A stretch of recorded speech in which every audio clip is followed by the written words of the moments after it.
чтобы именно вот такие социокультурные мировоззрения. Кыргыз мамлекеттик медициналык академиянын босогосун жаңы аттаган Герман Турчин өзү билим алып жаткан окуу жайда уюштурулган жыйынга атайын доклад менен келди. Мектепти артыкчылык менен бүтүргөн келечек ээси академияга өз сунуштарын айтып жатат.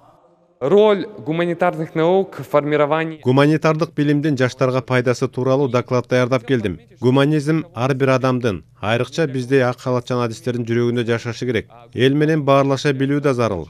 Буга гуманитардык билим жакшы мүмкүнчүлүк берет. Эгерде бул илимдерден алыстасак, толук кандуу кесип ээси боло албайбыз да.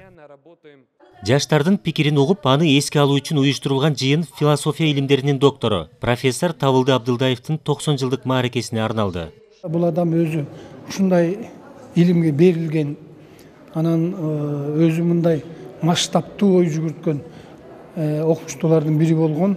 Табылды Абдылдаевич өзү мындай түзүп кеткен багыттагы жолдор, көйгөйлөр, мына ошолор боюнча бүгүн мына докладдар бар экен. Биринчиден бул жөн эле философия эмес, ошо философиянын жетишкендиктерин ошо билим берүү системасында бир эффективдүү бир жыйынтыктар болот го деген көйгөйлөрдү көтөрүп атат да. Орусча тамашалап коюшчу да. Мен институт с отражением философии.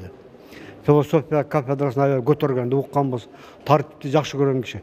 Ал жумушта, ал эми туугандар эресинде да бул мына биздиги окшогон нинелери, карындаштары көп эле. Ошолорду чакырып алып, кантип окудасыңар, эмне кылып атасыңар деп баарды сурап экзамен алып турчу да. Баардык жагына кийлигишип, мындай кам көргөн киши болчу да.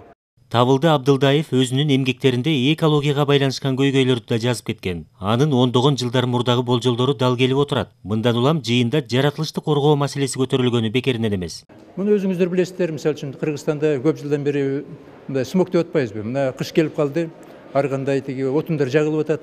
Мына ушул тиги айрыкча декабрь айларында, январь айларында Бишкек туманды болуп калат да. Ошонун кандай жолдору бар, ошолорду ачыктап, анан жаңы технологияга өтүш үчүн жанакындай көмүрдүн ордуна мисалы үчүн газды жагуу жолдору бар, мештердеги технология өзгөртүү жолдору бар.